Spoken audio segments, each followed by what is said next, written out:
Hi అండి. 15 మినిట్స్లో సొరకాయతోటి హెల్తీగా బ్రేక్ఫాస్ట్ చేసి పెట్టండి. చాలా అంటే చాలా బాగుంటుంది.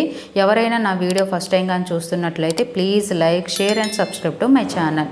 ఒక గిన్నెలోకి 1 కప్పు బొంబాయి రవ్వ, 1/2 కప్పు పెరుగు, 1 కప్ సొరకాయ తురుము, 1/2 కప్ క్యారెట్ తురుము వేసుకొని కొంచెం వాటర్ వేసి బాగా కలుపుకొని ఒక 10 మినిట్స్ పక్కన పెట్టుకోవాలి.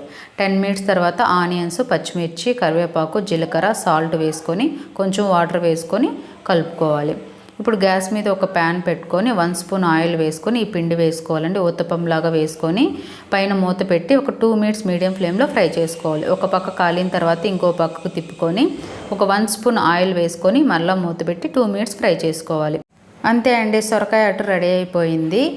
సొరకాయ తిన్న వాళ్ళకు కూడా ఇలా చేసి పెట్టండి, ఇష్టంగా తింటారు. హెల్తీగా తిన్నట్టు కూడా ఉంటుంది మనకు బ్రేక్ఫాస్ట్. దీన్ని డైరెక్ట్గా అయినా తినొచ్చు, లేదంటే పల్లీ చట్నీతో సర్వ్ చేసుకొని అయినా తినొచ్చు. ట్రై చేసి ఎలా ఉందో కామెంట్ చేయండి.